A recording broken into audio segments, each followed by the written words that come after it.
కర్ణాటకలోని ప్రసిద్ధ పుణ్యక్షేత్రం ధర్మస్థల. ఈ కేసులో నిందితుడిగా ఉన్న చిన్నయ్య మొన్న జూన్ 11, 2026న కర్ణాటక హైకోర్టులో ఒక రిట్ పిటిషన్ దాఖలు చేసి తను ఒక పెద్ద కుట్రలో పాముగా మారానని, తనకు తెలియకుండానే డబ్బాస చూపించి తనని కుట్రలోకి లాగారని, ఈ కుట్రలో భాగస్వామిగా ఉన్న గిరీష్ మట్టన్నవర్ అనే ఒక యాక్టివిస్టు నటుడు ప్రకాష్ రాజ్ కి ఫోన్ చేసి ఆ ఫోన్ ను చిన్నయ్యకి ఇచ్చారని పిటిషన్ లో చెప్పారు.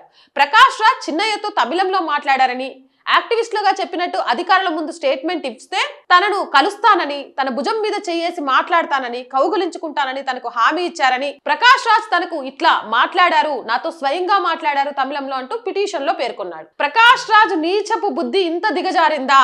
ఇప్పటి వరకు రామాయణాన్ని విమర్శిస్తూ వచ్చాడు, హైందవ ధర్మాన్ని విమర్శిస్తూ వచ్చాడు, అలాగే దేశాన్ని విమర్శిస్తూ వచ్చాడు, దేశం సాధించిన విజయాలను విమర్శిస్తూ వచ్చాడు, ప్రభుత్వాన్ని నోటికొచ్చిన కారుకూతలు కూస్తూనే ఉన్నాడు. ఈయన ఒక క్రిస్టియన్ ముసుగులో క్రిస్టియన్ అని బయటికి చెప్పుకోకుండా హైందవ ధర్మం మీద దాడి చేస్తూ ఒక సుడో సెక్యులర్ గా మాట్లాడుతూ ఉంటాడు. మొన్న ఈ మధ్య వాళ్ళ అమ్మ చనిపోయిన తర్వాత ఈయన క్రిస్టియన్ అనే విషయం చాలా క్లియర్ గా వెలుగులోకి వచ్చింది. ఇంత నీచపు బుద్ధ, ఎంతో కొంత నీచం అనుకున్నాం కానీ మరి హైందవ ధర్మం ఆలయాల్ని అప్రదిష్ట పాలు చేయడానికి పూనుకునేంత నీచపు బుద్ధ అంటూ కూడా ఇప్పుడు ప్రకాష్ రాజ్ కి సంబంధించి అయితే చర్చ నడుస్తోంది.